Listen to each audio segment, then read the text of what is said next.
और मैं आज इस मंच से बीजेपी के नेताओं को चुनौती देता हूं कि वो कागज लेकर आए मेरे सामने। Show me that piece of paper जिसपे ये दस्तखत है। जब कोई दस्तखत है ही नहीं, जब सिग्नेचर होता ही नहीं, तो फर्जी सिग्नेचर की बात कहां से आ गई? मैं चुनौती देता हूं आज बीजेपी को।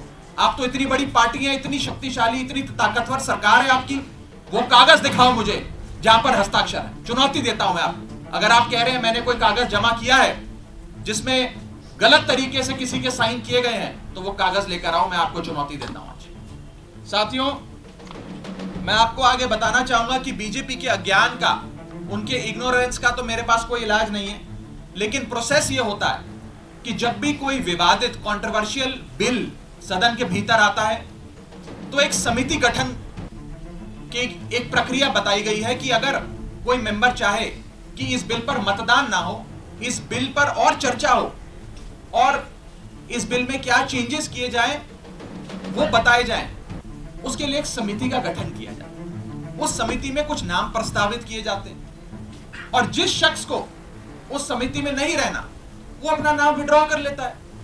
ये प्रपोजल है, ये प्रस्ताव है, किसी को जर जबरदस्ती नहीं बिठा दिया। मैं आपको एक बहुत सरल एग्जाम्पल के माध्यम से ये समझाना चाहूंगा और आप सब वो मेरी बात समझ जाए। मान लीजिए कि मेरा जन्मदिन, मैं अपनी जन्मदिन की दावत देता हूं, एक बर्थडे पार्टी आयोजित करता हूं। अपनी बर्थडे पार्टी में मैं 10 लोगों को न्योता देता हूं आने के लिए। 10 में से 8 लोग मेरा न्योता स्वीकार लेते हैं, आ जाते हैं। 2 लोग मेरा न्योता नहीं स्वीकारते, उल्टा मुझे कहते हैं तुम्हारी हिम्मत कैसे हुई हमें न्योता देने की, तुम्हारी हिम्मत कैसे हो गई, मजाल कैसे होगी कि तुमने हमें अपने जन्मदिन का न्योता दे दिया। ये वही बात है, मैंने तो समिति में शामिल करने के लिए